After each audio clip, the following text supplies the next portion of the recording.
we rise to the top. Can't stop this flow. In the heart of the jungle, we're ready, let's go.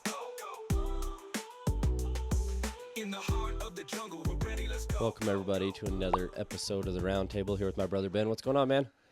Not much, dude. Just chilling. I've been here, and family's getting up. I can hear it. Yeah. It's about that time. Yeah, the daughter's alarm was going off. I thought it was a dump truck, dude. No. I was like, why is there a dump truck at 70? No, we had to set the alarm earlier because she was going to the gym earlier, and so we're like fighting with the kids all the time. So I was like, oh, we'll set it 10 minutes earlier, 15 minutes earlier. That works. And we forget to turn it off on the weekends, which is fine. I mean, we still got gym plans today, but I got to turn it off tomorrow. I don't want Does to she have like a OG? 100%. Grandma bought it. I love it's it. Freaking awesome. I love it. All right. So my question for you, because I've been thinking a lot. I've been doing, you guys don't know, but I've been working on doing a full sleeve.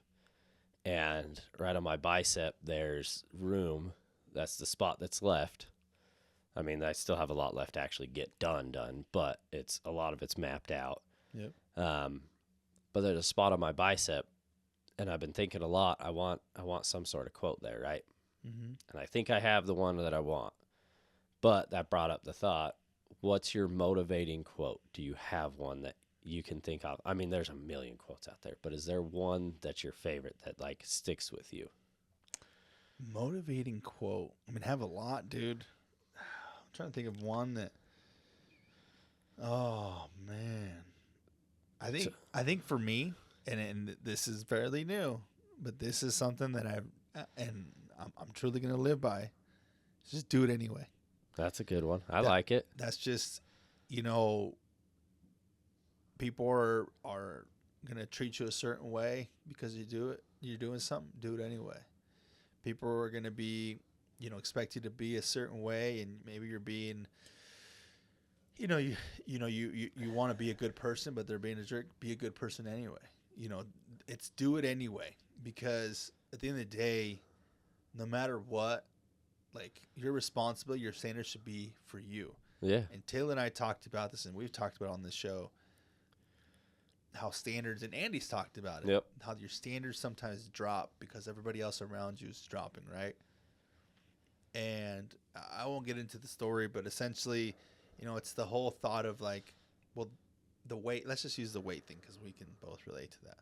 The weight thing at the gym. Well, everybody's living on the ground, so I'm just going to leave them on the ground. That shit annoys me so bad. That is the one thing about the record room at South Jordan that I cannot stand. It's horrible. People don't care. And it's too much for me to even try. Like, if I want to work out, sorry to interrupt you, No, but if you're I good. want to work out, it's too much for me to even try Yeah, see. to put it away. So we were talking about this on our recent trip, on our recent drive back, because there was some conversation along, that's not the gym. It's, work thing. You could choose your, I don't know, the toilet paper's out. Who's going to restock the toilet paper? Hey, the plates are out. Who's going to restock? Nobody does it, and they're always waiting for The you next person. Yeah. or the next person. Your hat fits perfect to your quote, by the way. Oh yeah. So, that, and I told her, I was like, well, just keep your standard. Yeah. Because they don't want to do it, do it anyway, because that's who you are. The moment that you start reducing your standards to their likings, then you are them. So you will be that person as somebody else that has a higher standard than you, and now you've become that person that you dropped your standard because you wanted to not be responsible. I was like, leadership comes with responsibility, and sometimes that comes with loneliness of you having to do the things that nobody else is doing. Yep. And it just hit. It was like, all right, cool. And I heard it over the weekend as well, that weekend, and yeah, it really stuck with me. Is do it anyway. Even if you're, we just talked about fear.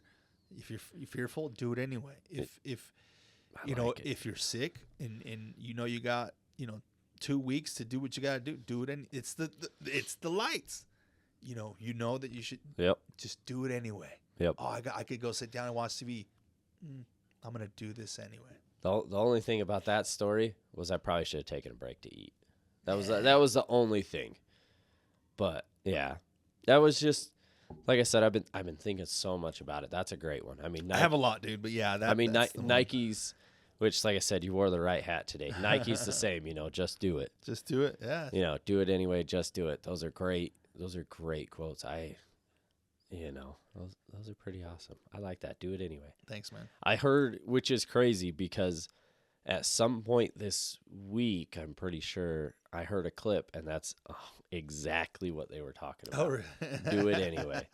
Or I read, no, I didn't read anything, but I heard something. It's like, do it anyway. And maybe it was Andy Frisella on one of his. It's like, just do it anyway. Do it.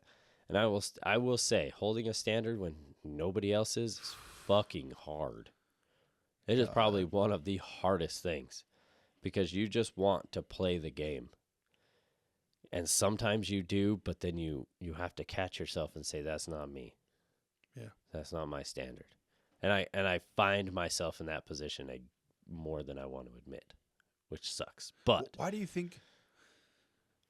Well, I guess I'm going to ask you and see what you think. Why do you think those things come up so much? The drop in the standards or raising the standards? Just the drop in it. Like you realizing, like, man, why can't people? You get fucking pissed. At least me, I get pissed off. I get pissed off trying to do everything for everybody or holding that standard just to see somebody walk and just completely shatter it. So it's hard because you're like, I want this. I take a lot of pride in what I do, so I try to make sure it's the best that I can, and pick up what I can and do what I can here and there. But when you look around and you're 1 in 100 doing anything, it's hard as hell to hold that standard because you just want to be like, well, I guess, so to me, it's like, I'm going to prove a point that you guys are not doing your fucking job. But then I will do it maybe once or twice, and I'm like, I feel like shit, so I'm just going to do what I need to do. I'm going to do what I know is right. Because you just feel like shit. You're like, why do I want to live like this? Or why do I want to do that? And I mean, I've got a lot of growth to do, but I'm also not going to stop growing. But that's what it is to me. It's like, I mean, even putting the weights back. Hell, I put the weights back with the freaking label so you can read it. I don't, it's something I heard from Andy Frisella, and it's just stuck. Nobody in the fucking gym does it. Nobody cares. You're lucky if they put shit back. Yeah, unfortunately. But I put it back because that's the standard I hold. I want to go and I want to grab it and I want to see, EOS has them labeled. EOS all in line.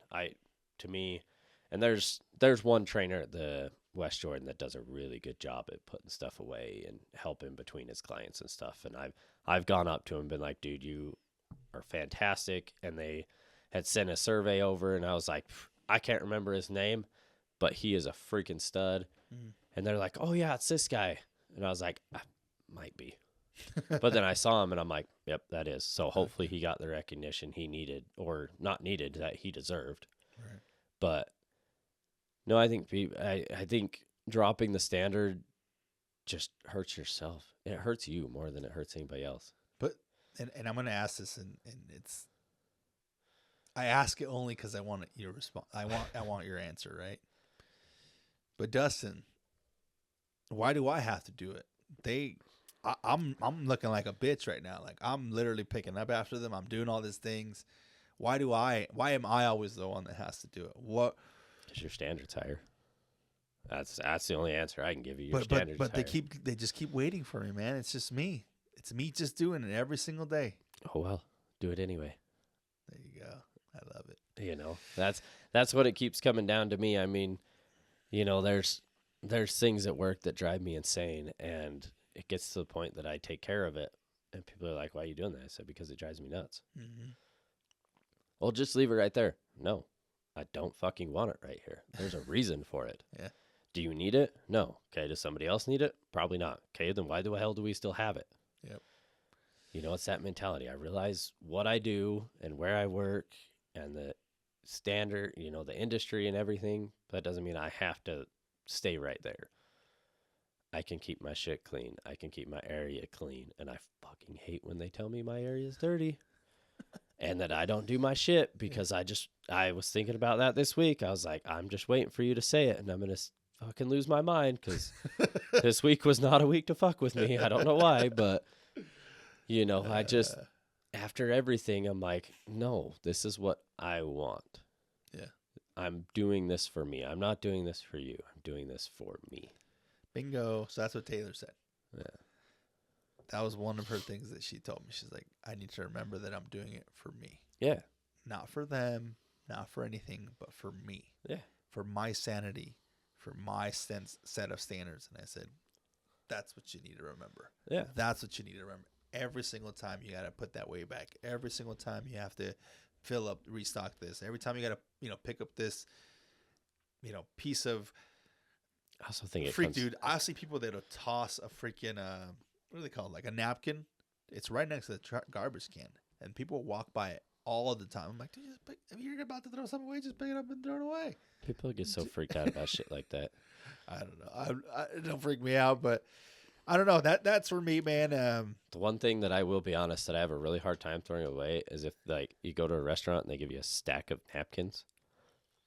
I have a hard time throwing those away.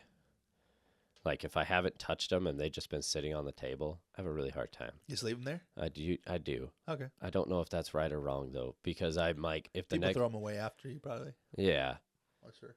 but I'm like, if somebody were to come up and like sit down and needed a napkin, like there's a stack there, like I would probably use them. I'm a weirdo. I would use them, but at the same point, I get both points. It's like somebody might think that table's being used or dirty, so they don't grab them. And I only say that because we went to lunch yesterday and I did that. And the whole time, that was literally thoughts in my head. I'm like, should I throw that away? But then I'm like, I'm thinking of it from like a standpoint of like, that's somebody's money. Like, they didn't need to give me that stack. I think But, about that all the time. and truthfully, they probably did walk off. I walked off and somebody probably, one of the waitresses, people wandering around, grabbed them, chucked them. But I'm like, I don't know how to. That's the only thing that when it comes down to it. But like cleaning up my trays, like I looked at her because I'd never been there, and I was like, "Do we just like pick these up? Like, what do they come by?" She's like, "Oh, there's a garbage can. It's got stuff." I'm like, "Okay, cool." So we put everything and dumped it Nice. all, and I'm like, "Makes sense, right? Clean up after yourself." Yeah, definitely. Well, let me ask you, dude. So you're thinking about it? You're the one that's thinking of getting the quote. What are you leaning towards, or what's something that stood out to you lately? So the one that has come back to my mind a lot is from Shia LaBeouf. He says it'll all be all right in the end, and if it's not the end. That's a hard quote. Yeah.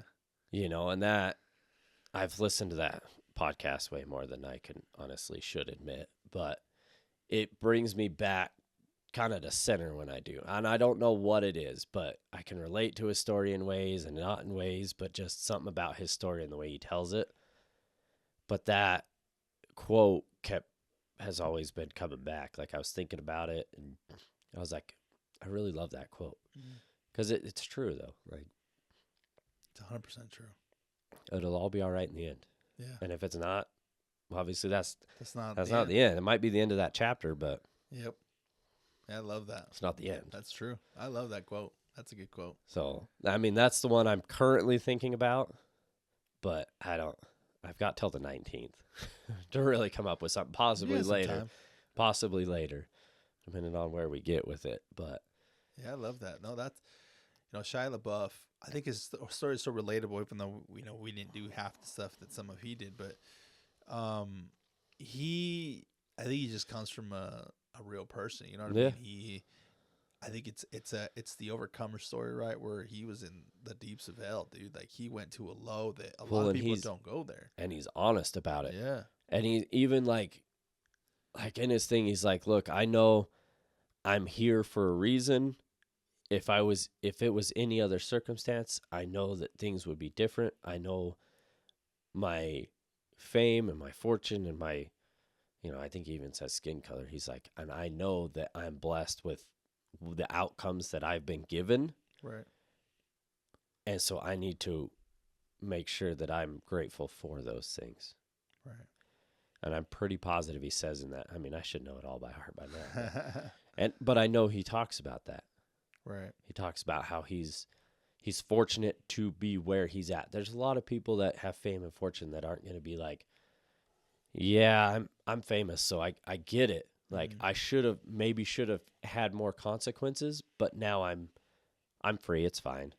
Whereas he's like, no, I'm still burying myself. I'm still dealing with this shit. I'm still fighting every day, still in the trenches, fighting to be better. I'll never make up for that, but he's in the 12-step program and da da da da da. But My thing with his is the reason I connected with it so well was his girl. yeah, Because when he said she talking about shitting. God, no, it's just when he talks about she had no reason to show up for me. Yeah, that one She hit. had- I almost cried the first time I heard Dude, that one. and I was about to cry. And every time I see it and Yep. hear it, it hits home with me because, and you can relate too. 100%. Our wives, and my wife specifically, showed up in a time where I was in a dark place, and she didn't have to show up. She didn't. She could have walked away. She could have thrown in the towel, but like, I've been through too much. I don't want to do this again. And she showed up and was there and that's supported and held my hand and all that stuff and loved me. God, dude, like that part hits hard. And so Yeah. when he talks about that, I'm like, dude, I totally relate. Like, I didn't feel the love. I didn't deserve it. And they still, I'm getting goosebumps as we talk about this. they still gave it to us. Yeah, 100%. That was that part fucking just, that one hit. That one, like I said, when I first listened to that and I heard it, I was like, because I felt that at the time. I still feel it now. I mean, it doesn't matter how big or small my failure, my whatever is. That woman is showing up. She showed up for me when I literally didn't deserve shit from her. And she showed up. Even if it wasn't 100%, like he said, all it took was high. yeah. And honestly, that's probably why I'm still here. She sent the text that said something. Mm-hmm. I couldn't tell you, but it's there. It's like we talked about last week, I might think that nobody's here, nobody gives a shit, but if there's one person of anybody that gives a shit, and it's not because of the kids, it's her. Mm-hmm. If there's one reason to continue going, it's to make sure that I make somebody proud. My kids, her, my friends, my family. Yeah. That's the one right now I'm thinking about. I mean, that's a good one, dude. That interview is a great interview, and he's got some good quotes. There's so many out there. Gosh. And the placement is going to be perfect because it's something you can look at all the time. But that was I'd been thinking so much about it this week, and like I said, I'm trying to find the right quote that fits me, that I feel good, that I'm not worried about like the space on it, and I got a decent amount of space for it, so I'm like, I just need to find something that's gonna hit right and hit well with me. Yeah. And so far, that one's it. I'm gonna make Master Speller upstairs spell check everything, and then when he stencils it on, I want her there to double check all the spelling. I don't need any ragrets in my life. Ragrats. I'm trying to remember, and that's what I was kind of looking for. So that there's the do it, and I wrote two things with it. Here it is. Had a vision, made a decision, do it anyways. That's the whole quote. So I have it in here. Then I wrote it. And had a vision and made a decision is, I relate that. And that's actually a lyrics from 50 Cent's song. Yeah. And I heard that back in the day. You posted that not long ago. Yeah.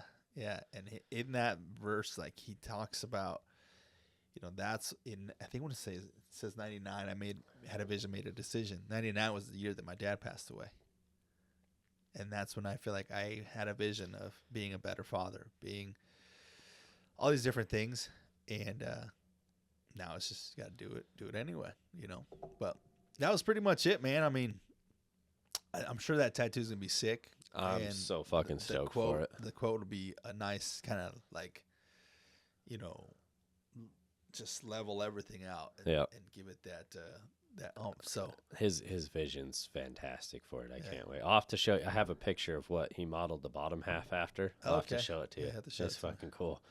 It was cool watching him look down, look up, look down, look up. because the what- picture's right there on the behind me, and he's just Dang, that's awesome. it's fucking cool. So I'm stoked. Yeah. Cool, So- man. Well, I love that, dude. Thanks for that question. And Challenge, guys. If you find a great quote, one, send it to us. We're all yeah, about it. for sure. And two, try to find something that hits with you, and like he has, put it in your phone. I have it. They're both in my phone. I have two in my phone right now. But try to find ways to live by. Awesome. Good job, man. Appreciate that. Yeah. Thank you, guys. Thanks, guys. Have a wonderful day. Have a good one. The Round Table Podcast, where we talk to our personal growth, struggles and journey.